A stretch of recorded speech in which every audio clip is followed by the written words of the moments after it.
Yep. Inside, I want to kill myself. We are on an 0-7 run over the last 2 days. After tonight was just complete bullshit. So that's how I'm going to start off this show. Horrible Sunday, 1-5. I don't even know what to tell you about that. I just don't want to do this anymore. I have never seen anything like this, man. With the slump continuing, 2 straight losses, not a good day at all. 0-4. I just have not had a good season, man. What can this slump that I'm on? The slump continues. I've reached a new peak, actually. With I'm gonna burn my Bruins hat, man. I don't know what is going on with the Bruins. March 8th, is that what it is? I don't even know. It's March 9th, I think. Who even knows, man? I don't know what day it is anymore. I don't even know what day it is anymore, man. Back with you after the worst day that I could possibly have. Back with you, as I always am. Until I die, at least. 0-2 yesterday, and yesterday did not go well for me. 0-5. The worst month that I've ever had in my 18 years doing this. I don't know what to even tell you about this anymore. Broke the slump yesterday as the slump just continues. The slump continues. Somebody fucking kill me, please. I don't even know what I should do at this point other than potentially end it all. What's up, everybody? It's Toad back with you for Bettor Off Dead. Tuesday, August 5th. We had a winner on the show yesterday. I gave out one play, and it was a win. Maybe a little bit of a lucky one on Milwaukee. I told you either play the run line or the money line or split the bet half and half. All of it hit, so it was a winner whatever way you did it, but it did require Milwaukee to score all of their runs on one home run, a 3-run homer, and they wound up winning the game 3-1. Not the way I expected it to go down. Obviously, I expected more runs out of Milwaukee there, given how good their offense is, how they're up against Eric Fedde, and it was on the road, but they still got it done, but they only had 3 hits in the entire game, so based on that, it was a little bit lucky, but it was a winner nonetheless. I'll give out 2 baseball plays today. They're both going to be totals, and yeah, I mean, I think that's about it. Let's get into it, man. We will talk about the WNBA first, though, because there is WNBA today, perhaps unfortunately, but I've committed myself to it, man. I'm committed to the bit, so we're going to talk about it. We do have 5 games. Dallas at the New York Liberty, first game up. The Liberty are returning home from a road trip, but they finished the road trip with 2 straight games in Connecticut, so they're not really traveling that far at this point.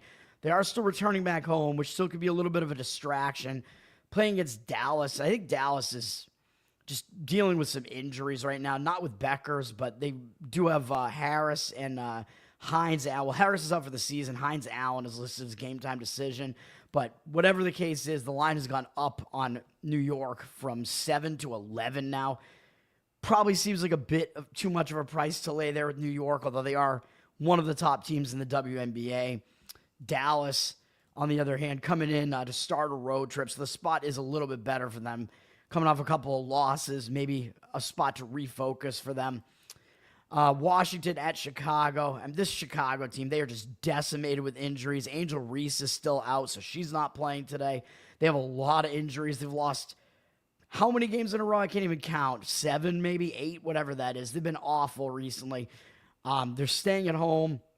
They're not really showing any signs of turning this around. The one game that I went with a side on Chicago, they still didn't cover and missed by 1 point, and they probably could have won that game outright, and that still didn't happen. It was one of the dildo games. Maybe this will be a dildo game. Washington's going to have 2 straight losses as well. They're playing a 2nd straight road game, but they are the better team. Question is, are you laying too much of a price here at this point with Washington up from 5.5 to 8 now? I mean, maybe. That does seem pretty high to me, although it looks like the money is actually coming in on the Washington side. On the New York game, it looks like the cash is actually coming in on the Dallas side a little bit there. For Washington, it still seems like a bit too much of a price to lay, but the way Chicago's been playing, I mean, I don't see how you could put your money on them unless it's like a really, really excellent spot. And even when it was with mine, they still didn't do it. Emily, what's up? Thanks for hanging out. What's the next game up? Indiana and LA. Caitlin Clark is still out, so this is not going to be Clark versus Sparks. Caitlin Clark, we don't know when she's coming back, man. maybe she'll never come back and the WNBA will just fold and collapse. Both teams are actually coming off beating Seattle in their last outing. LA did it on the road. They're returning home. Indiana did it at home, I believe, and they are starting a road trip. Oh, no, they did it on the road, too. My mistake. So they're actually playing a third straight road game, although they are already adjusted to the Pacific time zone. That means Indiana's won 5 games in a row, which is decently impressive, doing that without Caitlin Clark. I don't have a good read on this game at all. The money is coming in on Indiana, it looks like, with more of the cash, and the line initially came out -1 on LA, and it's flipped all the way to -2 at some of the books on Indiana. So it looks like a legit move to me coming in on the Indiana side. So I guess read into that what you will. I don't really see much of an angle there. Connecticut at Phoenix. I mean, Connecticut, still the worst team in the league. That's going to remain the case. Phoenix is returning home from a long road trip, though. They were on the road 5 games in a row, and now they're returning home to face an awful team. So looks like kind of a distraction spot, man. You get back home, you have stuff to do, and like, are you really going to be that focused with Connecticut coming into your place? Even though their road trip was pretty unimpressive, to say the least. It was not successful. I still don't know that Connecticut's really going to fully draw their attention here. Connecticut coming off losing again. What else is new to the Liberty after they had beaten the Liberty the game before that? So it was expected they were going to lose the next game in kind of a zigzag spot there. I would have a slight lean to Connecticut in this one, just given the spot. Phoenix sitting at like a 15-point favorite, though. I mean, it's a huge line, so if you want to take the shot with grabbing the points with Connecticut, that is the way that I would lean. Minnesota at Seattle, probably the best game of the entire night. As far as the WNBA goes, I mean, none of these games are good, but, you know, we're grading on the women's curve here. Seattle's lost 2 games in a row to LA and Indiana. As I said, they did just lose to Indiana. They are staying at home, though. This is a big game with Minnesota, the team with the best record in the league, coming in. They are the best team as well. Minnesota coming off a historic win, basically, where they beat Vegas. And I actually thought it was a bad spot because Minnesota had just exacted finals revenge, beating the Liberty, who had beaten them in the finals last year. That was a huge win for Minnesota. And what did they do? They turned around, went to Vegas, and they embarrassed Vegas 111-58. Absolutely ridiculous. So this is the type of spot where you got to look to fade Minnesota. I mean, Minnesota, they shot out in their minds in this game, dude. Something like this is never going to happen again. 59.2% from the field and 63% from 3. You have to be kidding me. That's not going to happen again. But the problem that I have with wanting to take Seattle here, I would agree with Seattle in general. Seattle's actually a favorite here. So I saw that number. I was like, yeah, that doesn't totally make sense. Like, what's going on? Although, obviously, public looks at this, they're going to say, how am I getting Minnesota as an underdog, as the team with the better record here? Looks very tempting to take Minnesota. So, again, I would lean to Seattle for that reason. 53% of tickets, 84% of the cash coming in Seattle. They're -2.5-point favorite here.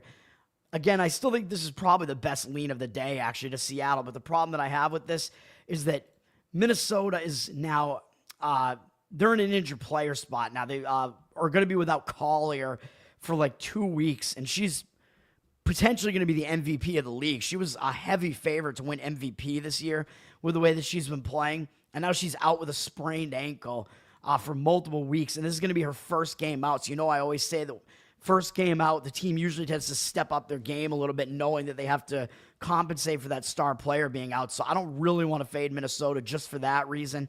Otherwise, I'd be doing it. Like, we'd probably be getting Seattle as like basically an underdog in this game. It would be, I think, a great play on Seattle. I still lean to Seattle given the situation, but the injured player theory spot gives me hesitation there. So that will not be an actual play for me.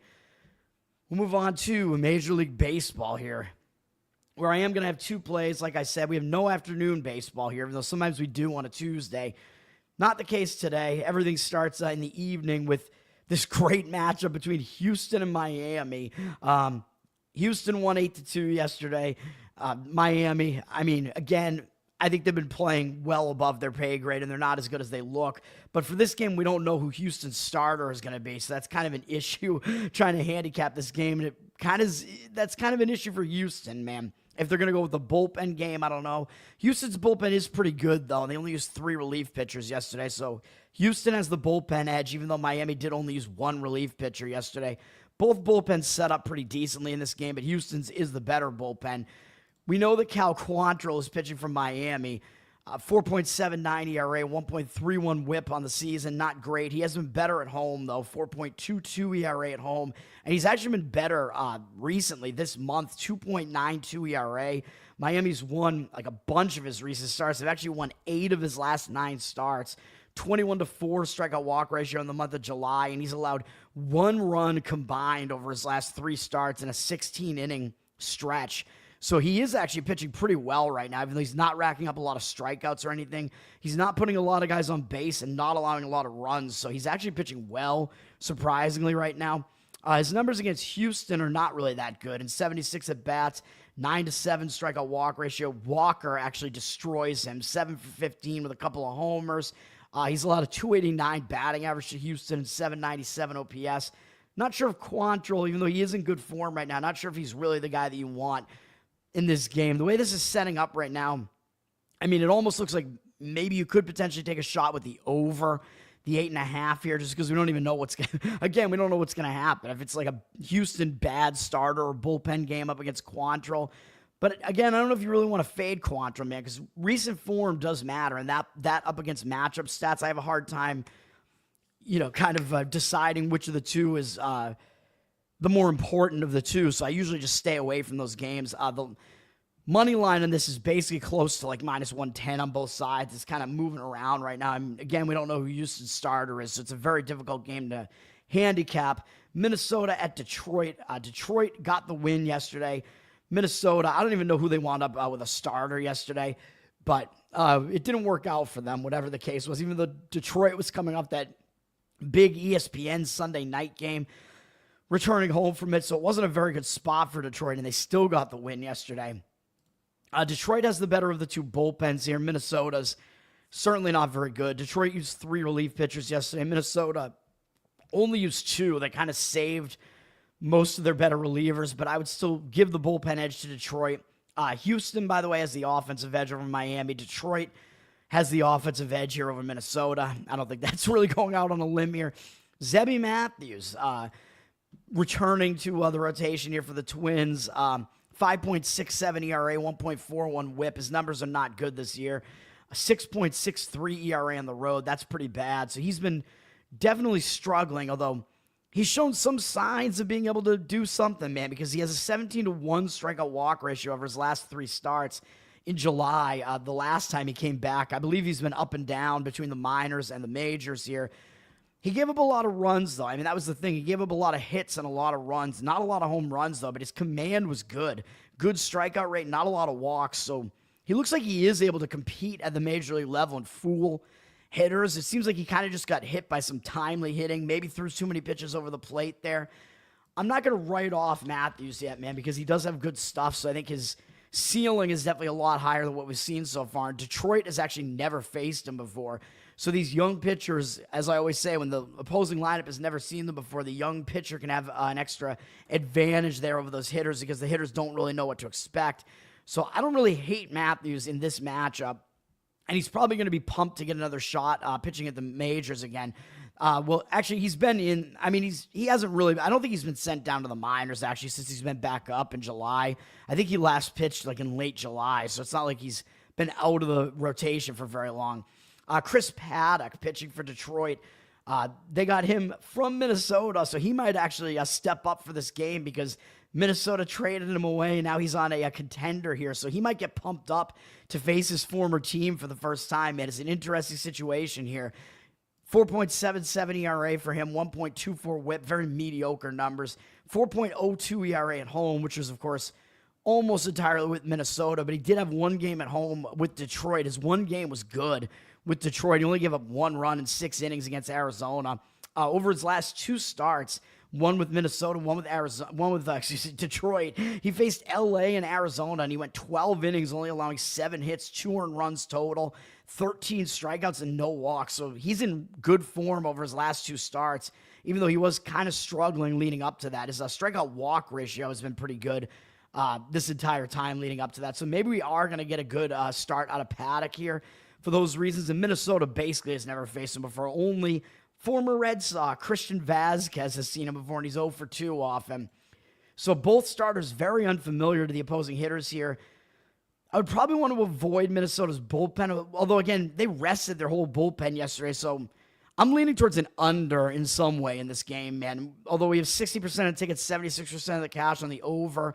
Total's just kind of hanging out at 8.5. DraftKings is lower, though, at 8, so, well, juice to the over, though, but that kind of concerns me a little bit because DraftKings usually is the square or book, so it looks like some of the, more professional money might actually be taking the over here. I don't really agree with that, man. I kind of like both starting pitchers. If you want to avoid Minnesota's bullpen, you could go first 5 innings under as well. I think the bullpens are rested, though, so it seems like it could be a full game under as well to me there. That's a lean for me in that one. San Francisco at Pittsburgh is one of my plays, so I will skip it for now. I told you I have 2 totals, so you probably know exactly what I'm doing.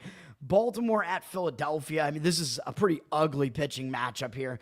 Baltimore won yesterday in another ugly game. Ugly for Baltimore, at least. Philadelphia won, excuse me. I don't know if I accidentally said Baltimore.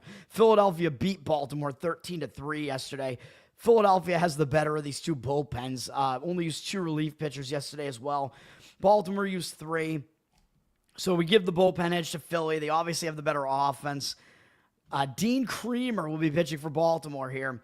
4.27 ERA, 1.27 whip. And neither of these bullpens are that good, by the way, so I will point that out.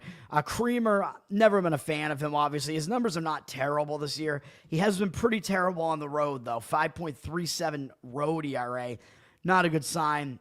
Recent form, not great either. Baltimore lost his last 3 starts. He's walked multiple guys in all 3. Only went 5 innings last outing against Toronto, allowed 3 earned runs. I mean, he's at least, I guess, been serviceable over the last month. 26-9 strikeout walk ratio, 4.3 ERA. Creamer is creaming, basically. He's doing exactly what you expect. Pitching very mediocre, in a very mediocre fashion. He has surprisingly decent numbers against Philly in 23 at-bats. 5-5 strikeout walk ratio is not good, but 217 average allowed, 748 OPS, still not really that high. So Creamer, maybe he'll come out and have an okay game here, and he's going up against Taijuan Walker, which is never a good thing for Philadelphia, really, when you see that he's the listed starter. He doesn't go deep into games, man, so you're going to get Philly's not very good bullpen probably coming into this game somewhat early on. 3.82 ERA, 1.36 whip for Walker. He's worse at home, 4.78 ERA at home, so both starting pitchers are on the worst end of their home road splits here. Over the past month, 3.8 ERA looks pretty good. Came off only allowing 2 earned runs to the White Sox, but he didn't strike out anybody in that game. Has an 11-4 strikeout walk ratio over the past 5 starts. Not a high strikeout rate. He's not walking a lot of guys, but he's allowed 7 home runs over his last 3 starts, which is a huge problem. He's allowed too many hits over those starts as well. So he's getting hit hard, so that's really his problem. He's not walking guys, but despite what his name is, he should be called Taijuan Hitter, I guess, or whatever it would be, because he's given up a lot of hits, man. Not great. His numbers are good against Baltimore, though, in 43 at-bats, 13-2 strikeout walk ratio, 116 batting average allowed, 411 OPS. So surprisingly, he's actually pretty much dominated Baltimore. To me, though, I just don't think I could trust Walker at all, man. So to me, this seems like it's an over game for me. We have 50% of tickets, 90% of the cash on the over. It's a very high total. It's already gone up from 9.5 to being juiced to the over, and then some of the books are already at 10 as well. Bookmakers still sitting at 9.5. So, again, you're not missing out on the key side of the key number of 9 because it already was 9.5. So if you're going over it, not too much of a difference between 9.5 and 10, but I would be leaning to the over. Don't really like either starter or either bullpen, and they're on the worst side of the splits. I just hesitate because the matchup numbers are pretty good for both pitchers, but I think you have to kind of dial that back a little bit. So probably an over is the lean there. A's at Washington. These teams were both off yesterday. Washington staying at home after getting swept by Milwaukee. They've lost 5 games in a row, and they might want to bounce back here because they got absolutely embarrassed by Milwaukee, man. They gave up double-digit runs in 2 of the 3 games. They gave up 8 runs in the other game. That's not good, obviously, so they may want to bounce back here. The A's are starting a road trip. Could potentially be a focus spot for the A's. I mean, this is a battle of 2 teams that know that they're out of it. Both bullpens are terrible, so even though they're rested bullpens, I would probably not want to factor the bullpens into my handicap as far as like expecting them to be good. Luis Severino pitching for the A's. Maybe you could expect him to be all right. I know his numbers are bad on the season, 4.83 ERA, 1.35 whip. He has some of the most insane home road splits that you'll ever see, though. He's been way better on the road, 3.03 ERA. And he actually is coming off a good home start where he went 5 innings, gave up 1 run against Seattle. He's actually in decent form right now over the past month. The A's have won his last 3 outings. 27-8 strikeout walk ratio over the past month. Last 3 outings, he's on 5 or more innings in all of them. 2 of them were on the road, but so is this one. 3.81 ERA over that span. And against Washington, I believe he actually does have good numbers. Yeah, and 42 at-bats, 11-4 strikeout walk ratio. Only 1 extra base hit, a double from Lowe. 1.43 ERA, or excuse me, I keep saying that. 143 batting average allowed in 384 OPS. So Severino, he's better on the road. He's in decent form right now, and he has good numbers against Washington. So that's kind of the trilogy there, which leads me to expect that Severino will actually have a good game here. He's going up against Mackenzie Gore, who is definitely a real strikeout guy, but he has his struggles, man, especially with the walks. 3.8 ERA this year, 1.29 whip is definitely a whip that's a bit high. A little bit better at home, 3.68 ERA at home, so both pitchers are on the right side of their splits. He's coming off some shaky outings, though, man. He walked 9 over the previous 2 outings prior to his last outing, and then his last outing, he gave up 6 earned runs to Houston. Not really that great a sign, man. Over the past month, maybe he was distracted because he got named to the All-Star game. He pitched in the All-Star game, but 6.75 ERA over the past month and a really bad 19-15 strikeout walk ratio. Way too many walks. He's been way too wild, but will he bounce back here?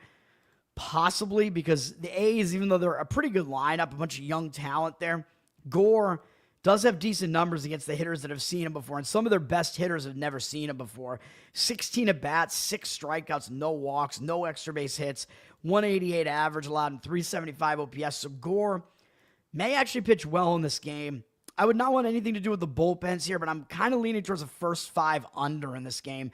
A lot of activity on the over, 87% of tickets, 89% of the cash, but I'm not sure that I buy that. I mean, again, I think first 5 under and expecting both starting pitchers to actually put a decent performance out there is the way to go.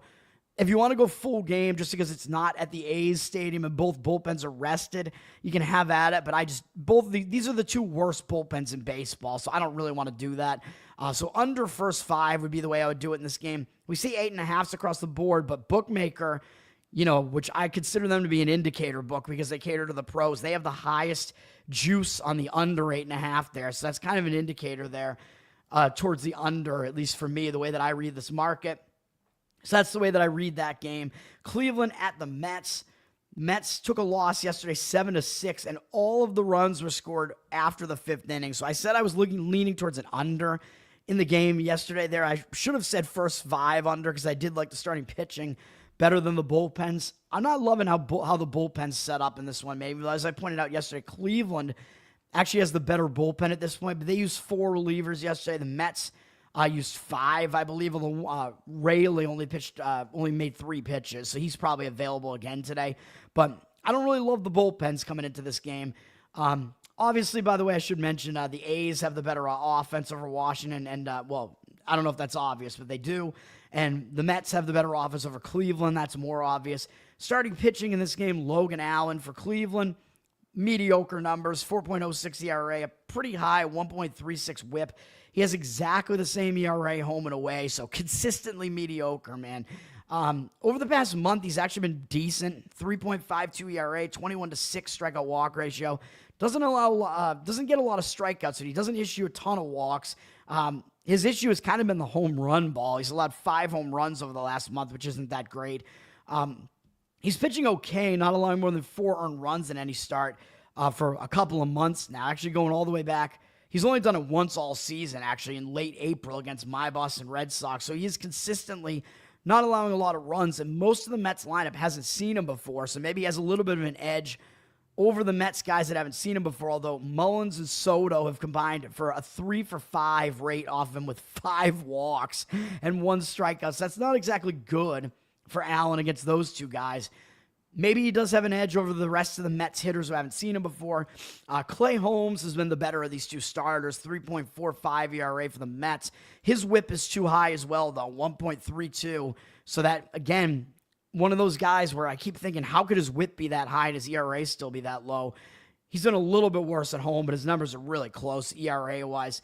Not coming off a good outing where he gave up 8 hits against San Diego and somehow limited them to 2 earned runs. A couple of unearned runs came home, though. Only lasted 3 2/3 in that game. Not a good start. He's been really shaky over the past month. 4.91 ERA, 16-11 strikeout walk ratio, very shaky. And it goes back to the previous month, too. So, again, his strikeout walk ratio is really bad right now. And it leads me to believe that Holmes has to suffer some sort of regression here with his ERA. Maybe it won't happen here, though, because his numbers are good against Cleveland. They're not a good lineup. 30 at-bats. They only have 5 hits off him. Fry does have a home run off him, but not a lot of damage other than that. Ramirez is 2 for 4 with a home run, or a double, not a home run. Overall, 167 average, allowed 565 OPS, 9-4 strikeout walk ratio.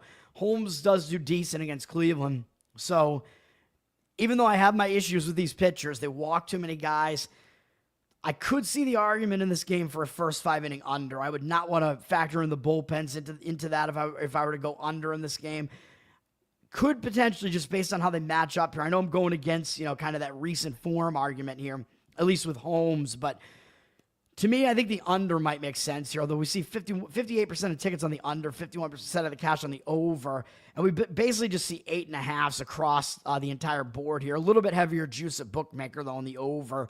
So maybe the market is disagreeing with me a little bit on that. But I think first 5 under may be a way to look in that game. Kind of just like yesterday, where I should have said that was the lean yesterday instead of the full game. Kansas City at my Boston Red Sox. Red Sox got another win yesterday. They hung on. They almost blew it, actually, in some way yesterday. They were winning the game 6-1 earlier in the game. They only won 8-5.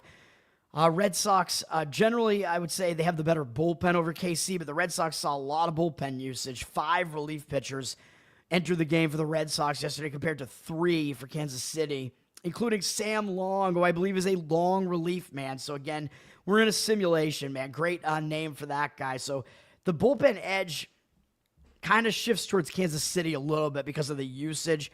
So, I would say that there's not a huge advantage one way or the other with the bullpens here. Red Sox have the way better offense, obviously, and I would say the Red Sox have the starting pitching edge as well. Ryan Bergere is pitching for the Royals. They got him right before the trade deadline from San Diego. This will be his first appearance for the Royals.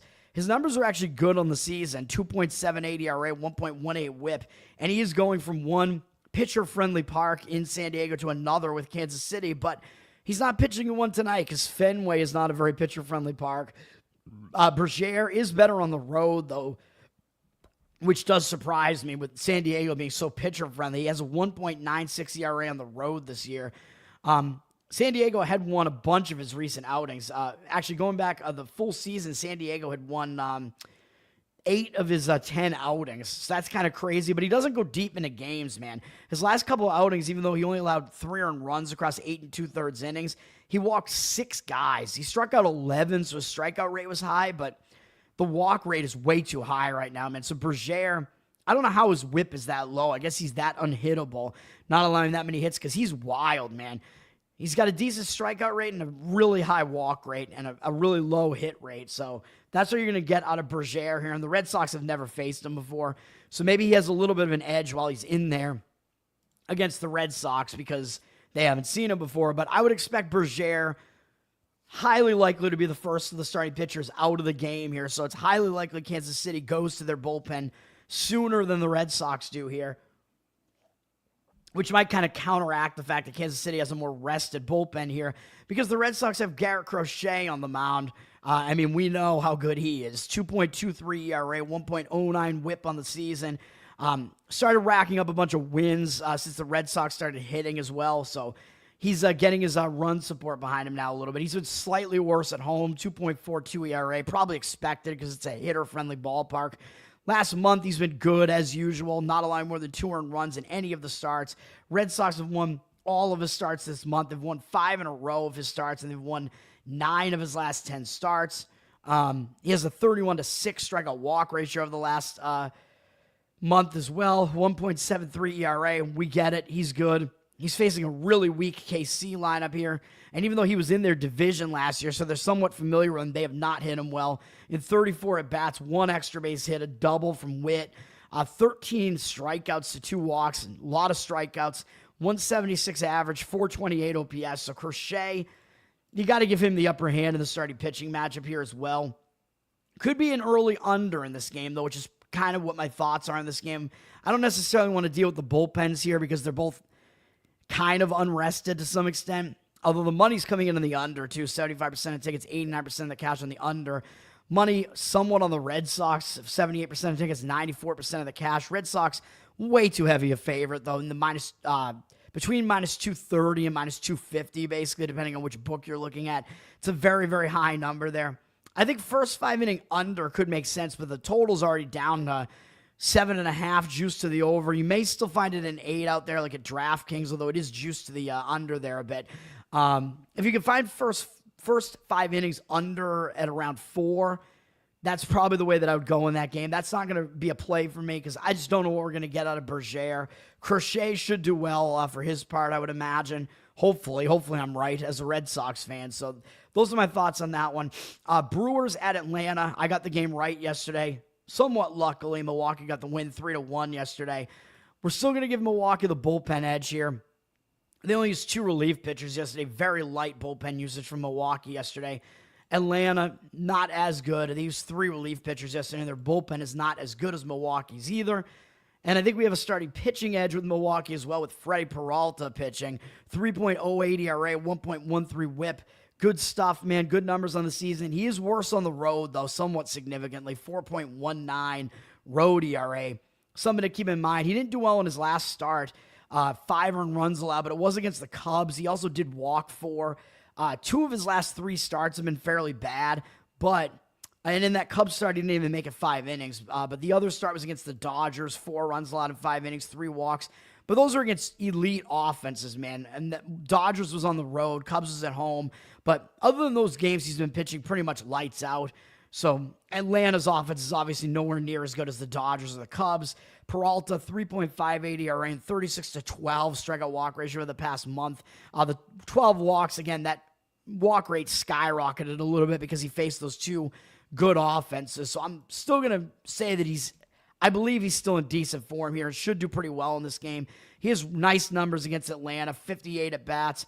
14-7 strikeout walk ratio is not great. Again, it is too many walks, but 190 batting average allowed and 587 OPS. So Peralta has held Atlanta's offense down well.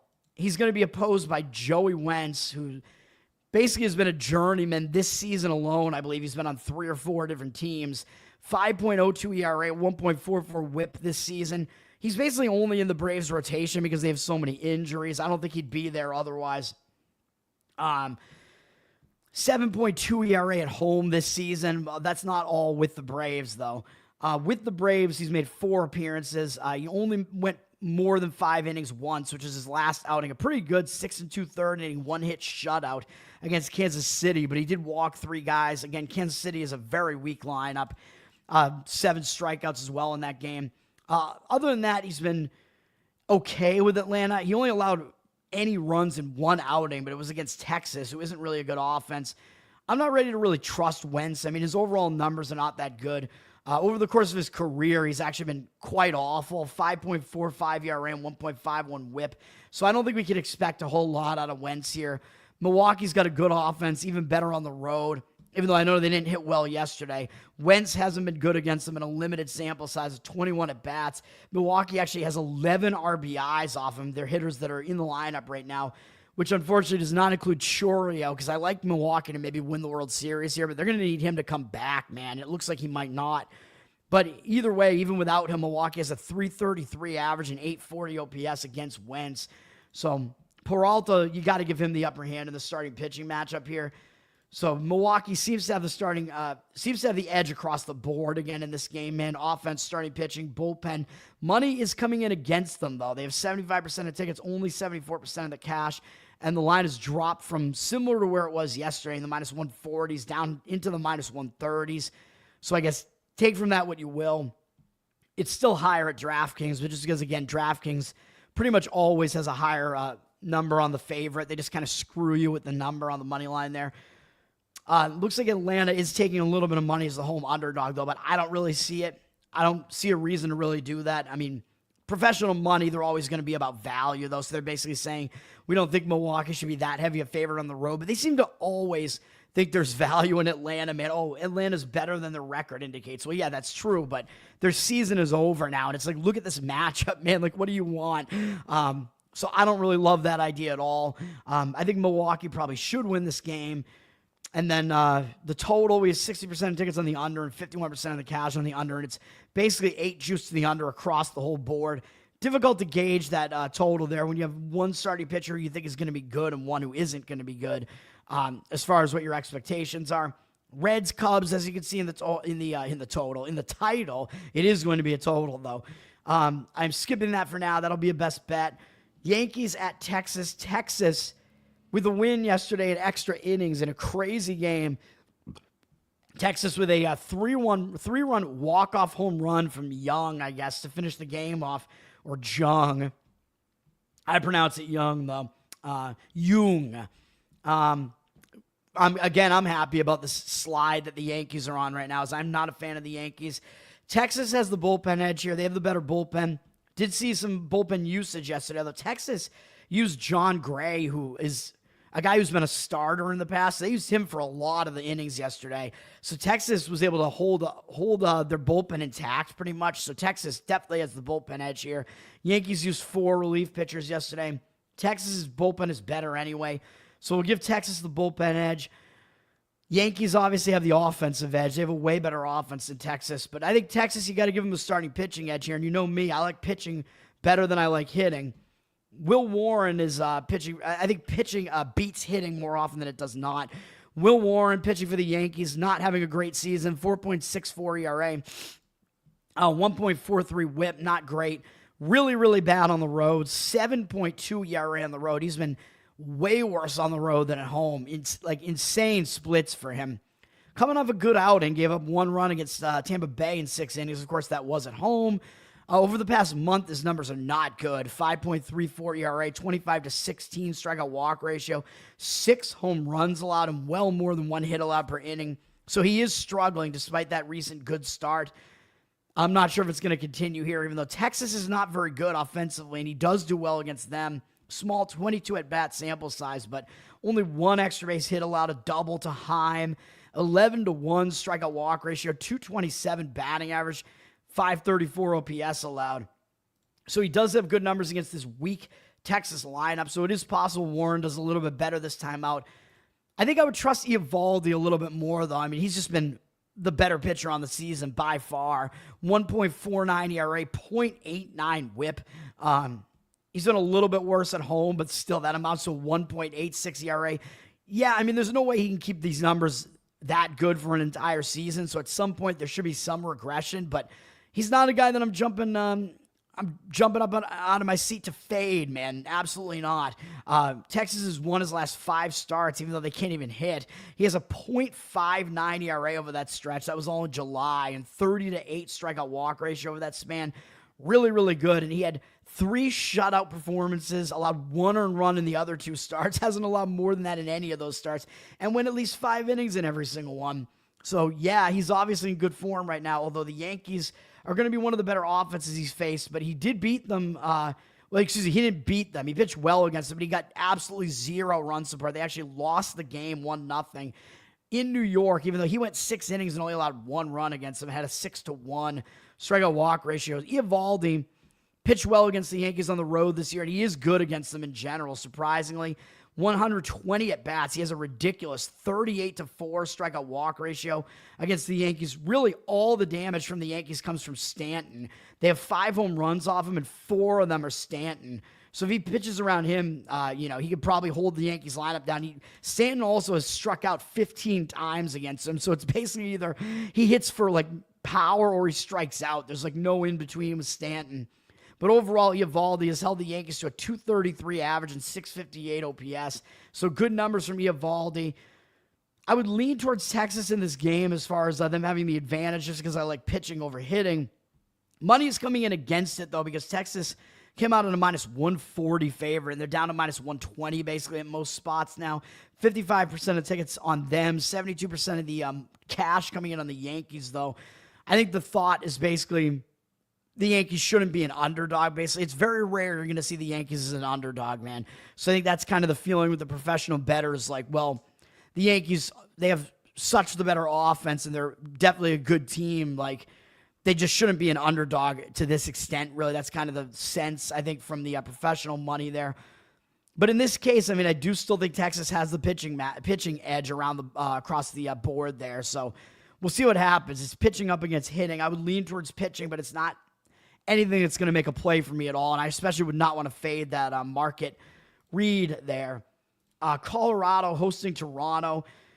Man, I mean, yesterday's game was ridiculous. Toronto, I believe, won 15-1 yesterday. Toronto does have the better bullpen. Colorado used 3 relief pitchers pretty extensively yesterday. Rest of their bullpen is rested, but Toronto has the more rested bullpen. They only used 2 relievers yesterday. Toronto also has the better bullpen. Eric Lauer did indeed do well yesterday, I believe, because Toronto only gave up 1 run. I didn't look at what his pitching line was, but that was one of the debates we had on the show yesterday. Jay Main pointing out that Lauer had been really bad in his first few starts of his career at Colorado, but he's actually been better there more recently. This Colorado offense is particularly bad. Jose Barrios gets his turn for the Blue Jays, 3.84 ERA, 1.26 whip. He's been better on the road, 3.36 ERA on the road, but Coors Field might not be as kind to him, and he's not been as good recently. Over the past month, 5.83 ERA, even though Toronto, they won 5 of 6 starts over that month, and they've won whatever that is, 8 of his last 10 starts or something like that. So Toronto has been hitting behind him, but 5.83 ERA this past month, 22-7 strikeout walk ratio. Not terrific, and he allowed 7 home runs over the past month and more than 1 hit per inning. So he is getting hit around a little bit, and he failed to go 5 innings in 2 of those starts, including the most recent one at Baltimore, which you can kind of forgive him not doing well at the A's stadium because that's a difficult stadium to pitch in. The Baltimore start, maybe a little bit more unforgivable, and not really a great start against San Francisco in there either. So Barrios overall not pitching quite as well here, but he is stepping down in class to face this really weak Colorado offense. A lot of their guys haven't seen him before. 24 at-bats, only 1 extra base hit, a double from Arcia. He has 7 strikeouts, no walks, 167 average is what he's held them to, and a 375 OPS. So overall, Barrios does have the good matchup numbers, but he's not in good form right now. Anthony Molina pitching for the Rockies, bad numbers, 7.27 ERA, 1.5 whip. I believe this is going to be his first start this season, or maybe of his career even. He has a 4.5 ERA at home this year, which is interesting and a little bit better. My mistake, he made 1 start for Colorado last year, so this will be his 2nd career start, but he's probably only going to be an opener, man. He hasn't gone more than 2 innings in any of his outings this year, so we'll see what happens with him. He does at least have a 6.0 strikeout walk ratio, but he's allowed 3 home runs in 8 2/3 innings, 13 hits, 7 earned runs, so he's not that great, although most of the damage came against Washington, but he's allowed runs in each of his last 3 outings. Although the last 2 were against Arizona and the Dodgers, so you can kind of excuse giving up a run in those starts, but I'm not trusting Molina, and you know that means he's only going to go a couple innings, and then you have to deal with Colorado's bullpen. Good luck with that. It looks like Toronto may be able to win this game again here. Toronto has 4 batters who have seen Molina before. They're 2 for 4 with a strikeout off him. So I do think Toronto should win this game, but obviously you're going to pay way too much of a price here for Toronto. They're up in the minus 220s range. Now, Bookmaker has them in the 230s, up from minus 200. So the money actually came in on them initially. They have 95% of tickets, only 94% of the cash. So I don't love that. Money is coming in the over, and I don't necessarily disagree with that. 52% of the tickets and 88% of the cash on the over. It already went up from 11 to 11.5. I know that it's a high total. It is Coors Field. Rockies do have a weak lineup, but Barrios hasn't been in great form recently. So even though he does match up well against Colorado, that would be my hesitation with going over here. But I think that's probably the way I would lean is the over. Or maybe the better way to do this is Toronto team total over, even though I know they put up 15 runs yesterday. It almost looks too easy to do it, but do you really expect much out of Molina for a couple innings and then Colorado's bullpen for the rest of the game? I don't. So I think Toronto over their team total actually kind of makes sense in that game. Tampa at Anaheim. I thought Tampa would put up a good performance yesterday. I leaned towards Tampa yesterday. That didn't happen. And somehow Anaheim only gave up 1 run with Kohanowitz, I believe, as their listed starter yesterday. How the hell does that happen? I don't know. Was it Kohanowitz, or am I getting like Mandela? Would that be the Mandela effect? I don't know. I don't know what I'm even thinking. No, it was Kikuchi. What am I saying? That makes more sense. Kikuchi was good.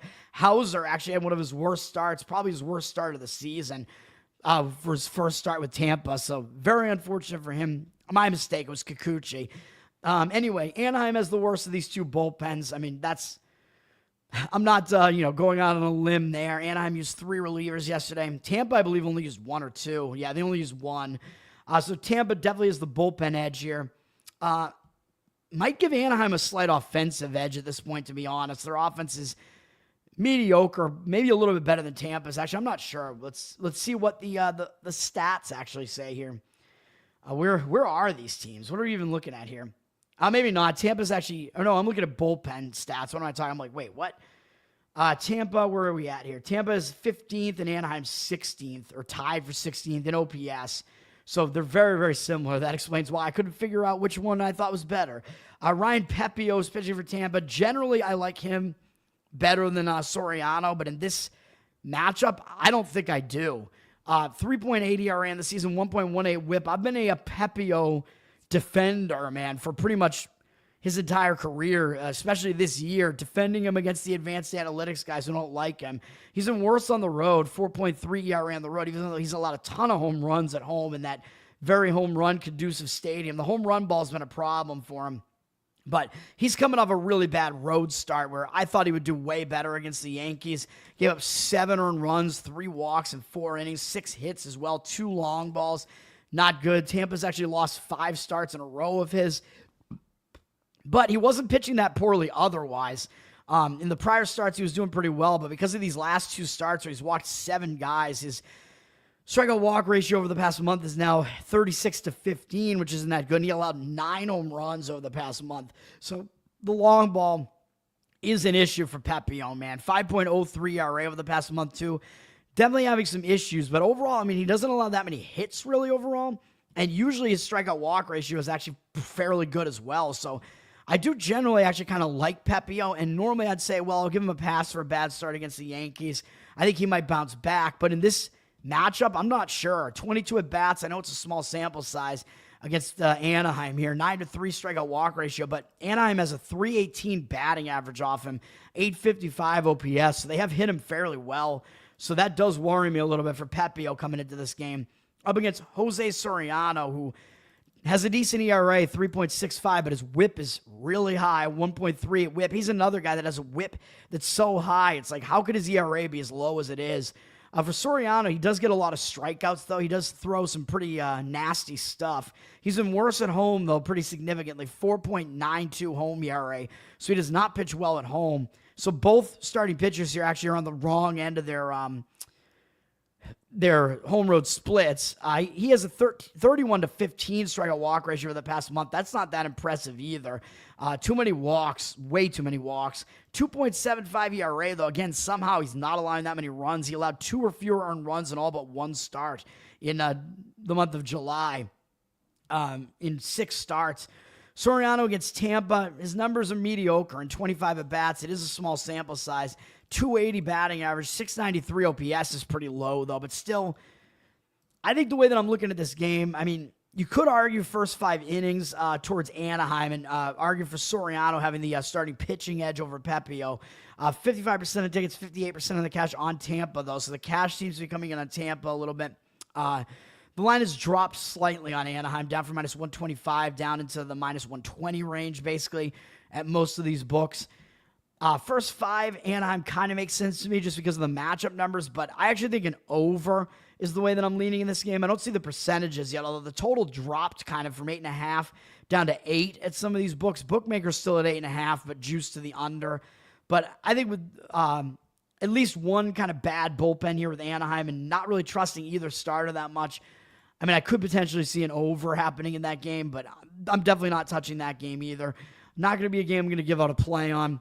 And again, I will remind you that I'm not actually betting these games right now because I need to get some financial stability here first, or at least get that first before I start doing what I used to do. But I am giving out plays as if I were betting them. White Sox at Seattle. This one is actually somewhat close to being a play for me. These two teams were off yesterday, so we have rested bullpens. So that's good, even though I don't trust Chicago's bullpen that much. So that's kind of the problem, the White Sox. Because I'm leaning towards under in some form in this game. And I think it's close to being playable, man. With both bullpens being rested. Of course, when teams are off, it can kind of affect their hitting a little bit and cool them off a little bit too. Even though the White Sox have actually been hitting better recently. But this is Seattle. It's a pitcher-friendly park. Yeah, Seattle does have the better of the two bullpens in general. Davis Martin is pitching for the White Sox. He's actually been okay this year. 3.84 ERA, 1.26 whip. Not terrible numbers. Worse on the road, though. 4.7 road ERA. So Martin does worry me a little bit. And over the past month and two starts, 10 to 7 strikeout walk ratio is not good. 4.22 ERA is okay, but that strikeout walk ratio is not very good. So he's kind of sliding out of form a little bit right now. Up against Seattle, I believe he does have good numbers, though. Yeah, and 28 at-bats, 143 batting average allowed, and 450 OPS. So he actually has been good holding Seattle's offense down. And Brian Wu is pitching for Seattle. I mean, there's not a whole lot to say about Wu. We know he's good. 3.11 ERA, 0.97 whip. He's really good at home. 2.29 ERA. Most of Seattle's pitchers really good at home. He's coming off a start where he kind of inexplicably gave up 4 home runs, but it was at that ridiculous A's stadium, and he somehow still limited them to 5 earned runs. Limited the damage big time there, and still had a 6-to-1 strikeout walk ratio. So I'm not ready to say that Wu was out of form really in any way at all. It was just a bad stadium to pitch in. 31-8 strikeout walk ratio over the past month. 3.69 ERA, still quite good. Faced a couple of difficult lineups in there too, well, especially the Yankees, and did well in that start. So Wu is still good, man. Going up against who are we talking about here? I already forget. The White Sox. Yeah, I mean, even though they've been hitting better recently, still a very weak lineup. They only have 17 at-bats against him, and he's held them to 2 hits, 1 extra base hit, a home run from Benintendi, 118 batting average allowed, 461 OPS, and 5-to-1 strikeout walk ratio. So Wu does pitch well there. I'm leaning under in this game, man. Both bullpens are at least rested. You could go first 5 innings as well if you really don't trust the White Sox pen here, but you'd be probably going under 3.5, which I don't like as much. I would do the under 7.5 full game. It's 7.5 across the board. You can get it at a decent price, I think, at around minus 117, maybe it looks like at some places. Don't even see the percentages on that. 94% of tickets, only 91% of the cash on Seattle. Seattle's a huge favorite, but they dropped from minus 250 into the minus 230s range. The bookmaker does have a higher number on them. I do still think Seattle is probably the better way to lean in the game just because they have the better offense. I'd give them the bullpen edge as well and probably the starting pitching edge too. So I think Seattle should win this game, but obviously I'm targeting the under here as a lean, if not a play. I mean, let me look because I'm actually tempted, man, in this one. Let me see what we got going on with the totals here. I'm looking right now. It's tempting for sure. Where are we looking? I'm looking at Action Network right now to see what they have going on with this.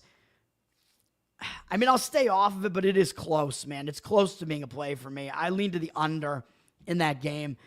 Again, either full game or first 5 innings. You actually, with a total that might even be like in the 8 range potentially, maybe you could get a decent, maybe you could find a 4 out there in the first 5 innings.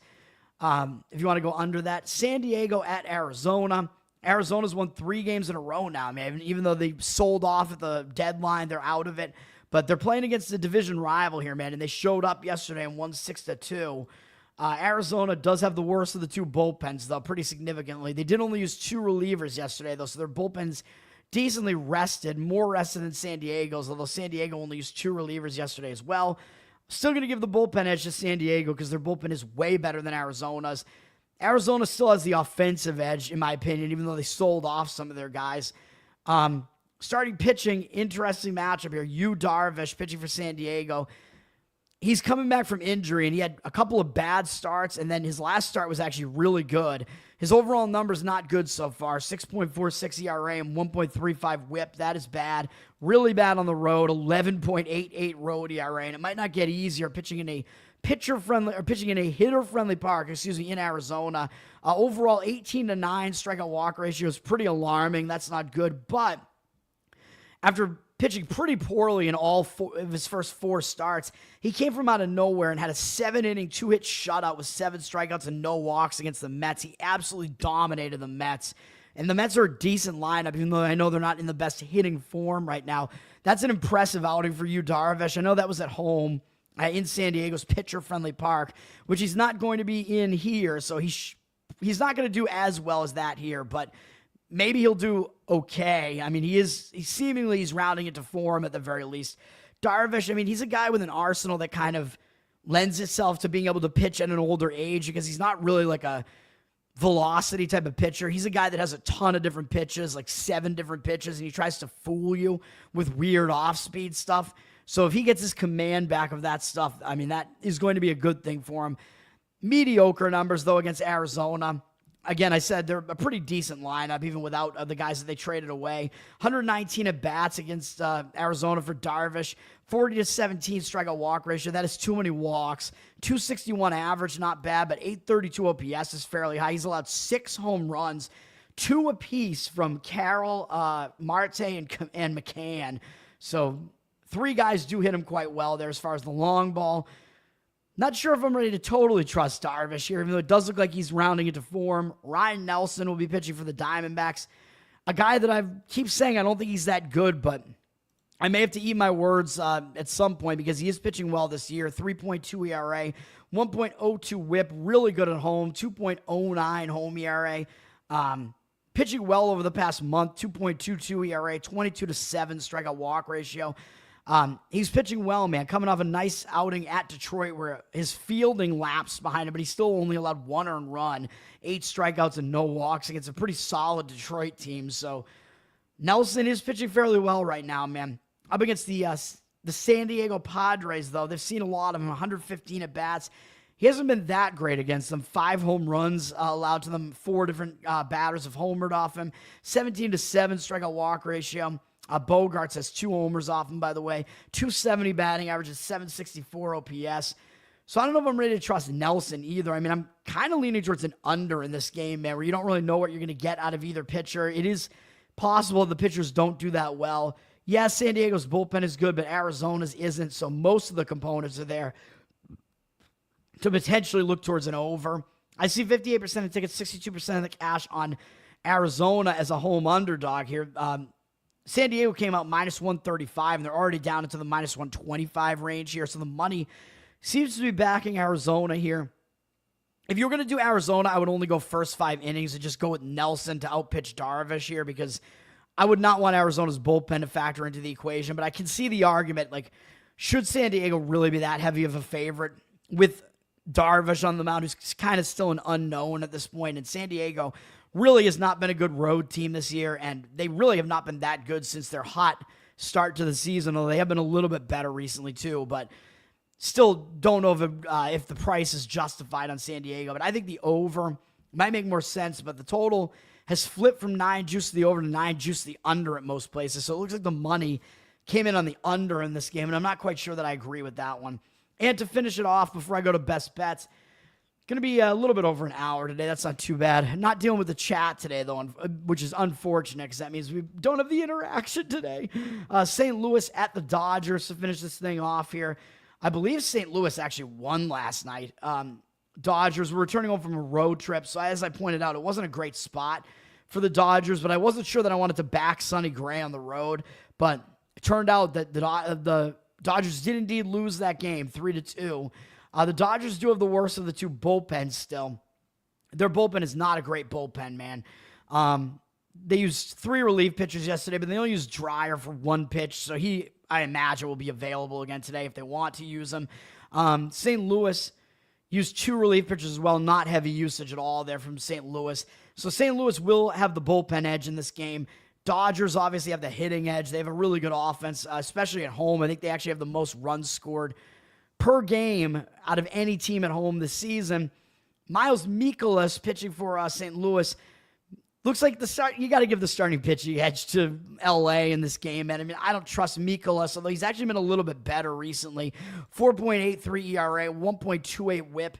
Not great stats there. He's been really bad on the road with a 6 ERA on the road, allowing 12 of the 18 home runs he's allowed on the road, although 6 of them came in one game against the Cubs, which was at the start of July. Over July, the span of July, he actually had a pretty decent 19-3 strikeout walk ratio, though. Not bad, but he allowed 9 home runs, but granted, 6 of them were in one start. So beyond that, he actually didn't pitch that badly after that, allowing more than 2 earned runs only once in the remaining 4 starts. So one of them was on the road against the Dodgers. So again, the common theme here is he pitches poorly against good lineups on the road, and that is what he's doing here. He's pitching against a good lineup on the road, so might not be a good sign since his last 2 bad outings were both that, against the Cubs and Arizona. Against LA, he doesn't have good numbers in 99 at-bats. Does have a good 23-4 strikeout walk ratio, but 7 home runs from the Dodgers against them, although Betts has 2 of them and Freeman has 3 of them. 303 batting average allowed, an 886 OPS allowed, so Mikolas has not been very good against the Dodgers, and he's going up against a guy who I continue to heap praise upon, Emmett Sheehan. I mean, he's a guy who's only 25, but I believe he's already coming off of Tommy John surgery. But he's a guy that throws at a high velocity. He's a very talented young pitcher. His numbers are rounding into form this year, too. 3.6 ERA, 1.24 whip. That's not bad. He has been worse at home, though. 5.25 ERA at home, although it's a small sample size. It was basically one bad outing against a good Milwaukee lineup that does hit really well on the road. That's basically what did all the damage to his numbers this year.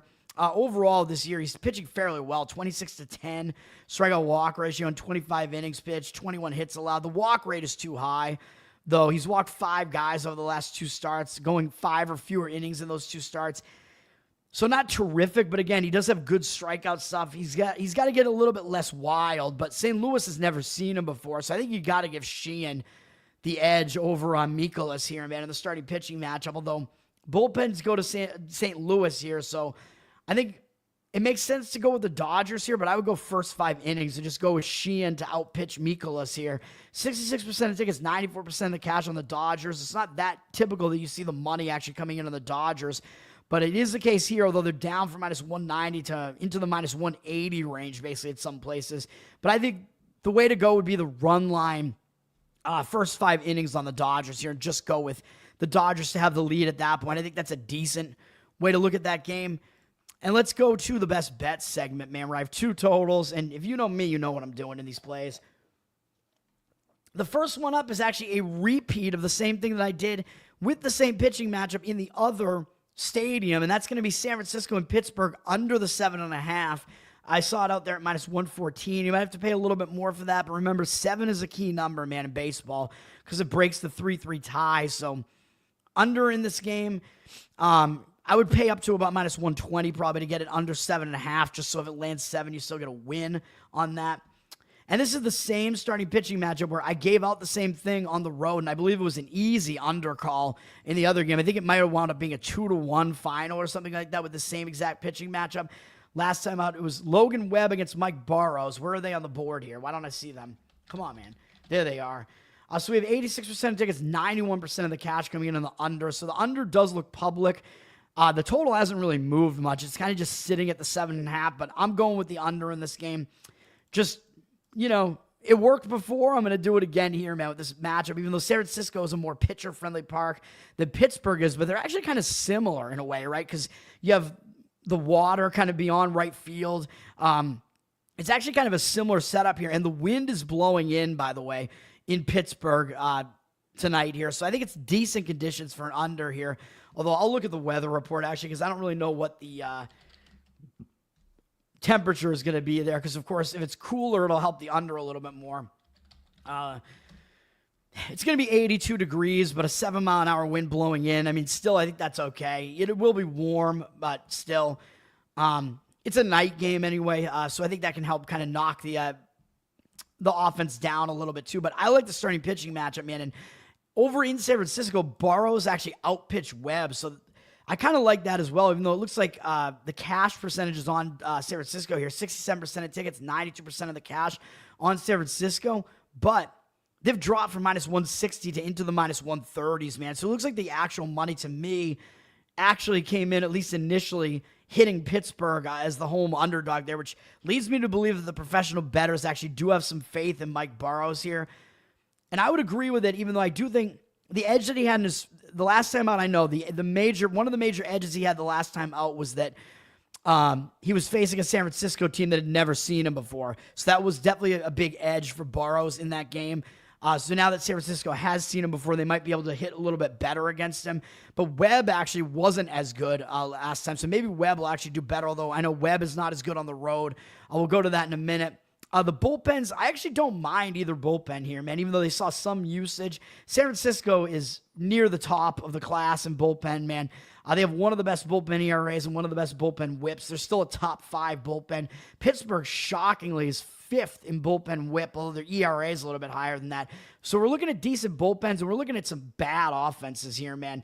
We're looking at bottom tier. Pittsburgh at the very bottom, OPS-wise, terrible offense. San Francisco, 25th in offense. So some good indicators for an under here, man. We have 2 pretty good bullpens and 2 bad offenses. The starting pitching might help us get deep enough into this game that we don't need the bullpens for that much of this game. San Francisco used 3 relief pitchers yesterday. Pittsburgh also used 3, I believe. Or they used 4, excuse me. But still, some of the better relievers are still available, I believe, for both teams coming into this one. Well, actually, Pittsburgh won 5-4 yesterday. So actually, maybe that's not the case on the Pirates side. Let me see. Yeah, I mean, I guess a couple of the better relievers did come in for the Pirates yesterday, but still, some decent relievers are available. I mean, the bullpens are decent here, and we got a decent starting pitching matchup, man. Anyway, you look at it. Logan Webb pitching, 3.31 ERA, 1.25 whip. Decent numbers. Those whip is higher than I would like to see. I know he's not as good on the road, 3.9 ERA, but that's still pretty good, and he's a guy that gets you deep into games, man. So I like that about it. Last time out was against Pittsburgh, so yeah, I know both lineups are recently familiar with the opposing pitchers here, but that was a 1-1 game at the end of 9 innings, man. So that was a very, very under game, and I'm expecting a similar game here, even though I'm not expecting it to be that low scoring, but still. Webb had 11 strikeouts in that game, although he did walk 4 guys, which is a little bit concerning, but he held Pittsburgh to 1 run. This is not a very threatening Pittsburgh lineup, man. Webb had pitched poorly the previous 3 starts, but it was around the All-Star game. He pitched in the All-Star game, and it was against the Dodgers, Toronto, Mets. I mean, teams that can hit. So to me, he seems to be rounding back into form here. Webb is used to grinding it out for entire seasons, man. So I think Webb is returning to form here. So I'm not that worried about that bump that he had there in the road where he didn't pitch that well. His numbers against Pittsburgh is 63 career at-bats, 25 strikeouts is quite a bit to 6 walks. 206 batting average, allowed 513 OPS, so some really weak offensive numbers from Pittsburgh against them. They only have 2 extra base hits against them, both doubles from Cruz and Horwitz. So definitely fine with Webb in this game, and I'm fine with Burrows as well, man. He's starting to pitch pretty well as a young, talented pitcher here. 3.88 ERA, 1.26 whip. Similar numbers to Webb, actually, on the season. He's actually better at home for the most part. 3.38 ERA at home, although he's allowed more home runs at home, but he has pitched more innings at home as well.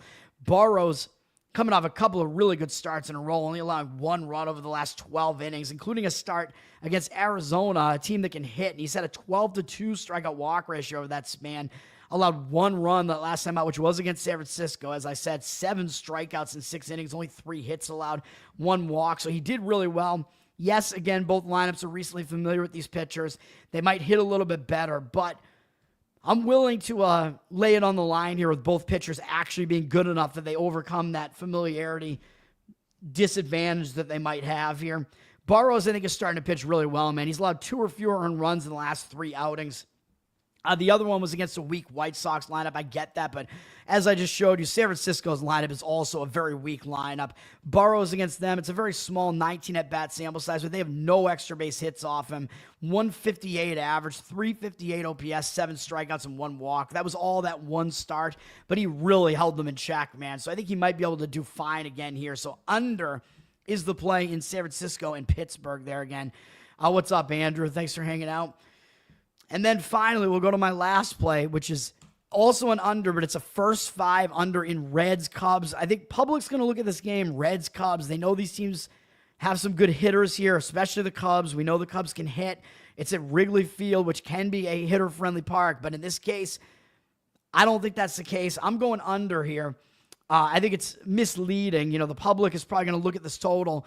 Oh, it's 7.5 across the board. And actually, the money's coming in on the under. Bookmaker, again, an indicator book for me there. They're the only book out of all of these that's heavily juiced to the unders. That's a strong indicator for me as well, where all the other books are 7.5 or 7.5 juiced to the over. Bookmakers saying, nah, juice to the under, man. And that's, again, a lot of sharps bet at bookmakers. So I think that's an indicator of money coming in on the under. We see 90% of the tickets on the under, but 92% of the cash on the under. I think the money is indeed coming in on the under here. So I'm going to roll with that.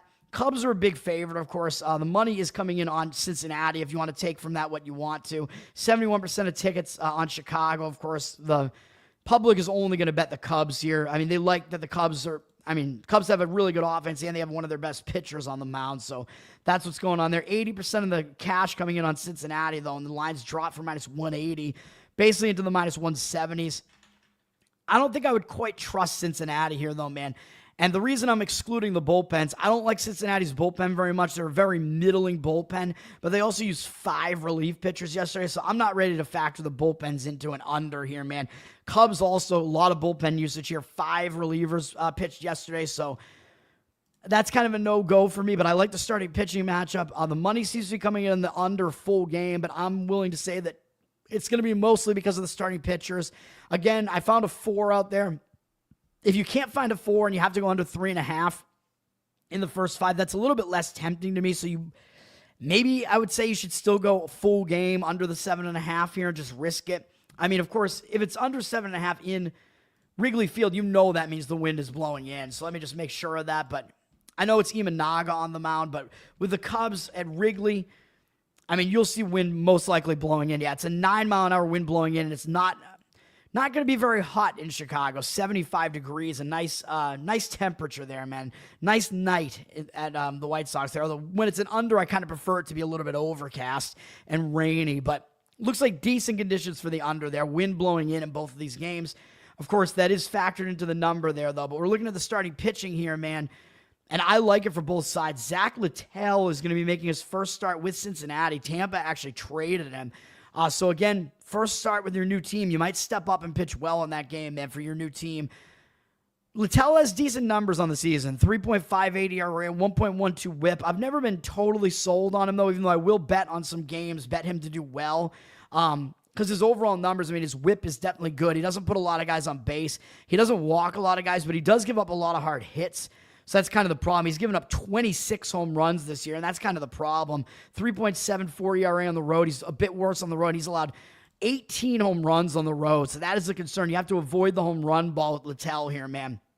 Could be an issue, but we do have the wind blowing in here, so hopefully not that much of an issue. He is coming off shutting out the Yankees for 5 innings, although for once he actually walked too many guys in that start. He walked 4 guys, but over the last month, 18-8 strikeout walk ratio, 3.45 ERA. He wasn't pitching too poorly. He only allowed home runs in 2 of the 5 starts, so that's not too bad. The rate of home runs that he's allowed has actually gone down over the last month and a half, basically. So he's kind of getting that under control, and his numbers are surprisingly good against the Cubs. 38 at bats, 9-5 strikeout walk ratio is not that good. Yeah, he's allowed a couple of home runs. What else is new? From Castro and Swanson. But 211 average overall, 697 OPS. So he's held the Cubs lineup down. So I think we can expect Littell to at least do okay enough in this game to get us through. And then, of course, we're expecting the better pitching to come from Shota Imanaga. Really good pitcher for the Cubs here, man. Although he does have games where he just gets absolutely blown up, and there's nothing you can really do about that. If you're betting on him to do well and he has one of those complete implosions, yeah, nothing you can really do about that. But I like him as far as his mental state and whatever. You see how he reacts. He's fairly new to the majors. I think he made his major league debut last year, I believe, but he's kind of a guy that laughs it off more so. He's kind of funny. The fans like him for that reason. So I think that's good because it keeps his mindset right, and he tends to bounce back when he has bad starts. He doesn't go into a lull where he has a bunch of bad starts in a row or anything like that. 3.25 ERA and 1.04 whip on the season. Good numbers. He is slightly worse at home, so I know we're going up against the home road splits here. 3.67 ERA at home. Still good, though. Over the last month, again, I mean, he's been pretty good. The Cubs have won 4 of his 6 starts over the past month.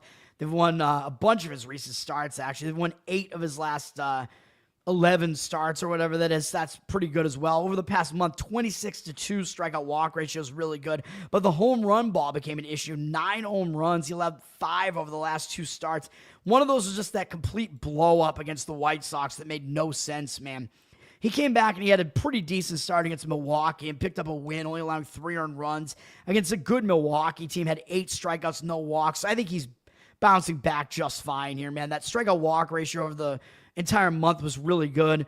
4.32 ERA, not very good over the past month, but again, that's all skewed by that one really bad start against the White Sox. Against the Reds, 17 at-bats. They haven't seen a whole lot of him, but he's been pretty good. Held them to a 235 average, 572 OPS. They only have 1 extra base hit, a double from Hayes, 3-1 strikeout walk ratio. So I am ready to say we'll get some good pitching in this game. So we'll go under Reds, Cubs in the first 5 innings, though. I found it under 4 at plus money, which is a decent price there. I saw some 4.5s kind of hanging around, too, so it's a weird number there in this game. But, again, if you want to go full game under, I would not disagree totally, but you got to worry about the bullpens a little bit. Hope that your starting pitching gets you deep into the game, man. But I think first 5 is a safer way to do it. Maybe even going the 3.5 on that, even though I don't love to do that. But that's the way I'm going. Those are the 2 plays. Once more, under 7.5 in the full game in Giants-Pirates. And Reds-Cubs, first 5 inning under 4. That's going to do it. Thanks for hanging out, people. Learn to Toad on Twitter. Learn to Toad on Instagram, where I post shortened Bettor Off Dead content. Bettor Off Dead, of course. Find me, like, subscribe, interact with the show, comment, rate. I'm on the audio platforms and on YouTube, but the audio platforms, Spotify, Apple. Check it out there as well. Covered in Uke is my Uke project that's on YouTube. UkeTube, Covered in Uke on YouTube. And, I post my Uke stuff there, which I'll get back into it eventually. Right now, I'm finishing writing that album that I've been talking about, so I haven't posted a lot of covers or anything for a bit. But I will continue to crank out that content. And patreon.com/LearnToToad, and you can get a Spotify feed with my Uke covers, and you can request stuff of me. That's going to do it. Have a good day today, everybody, and peace.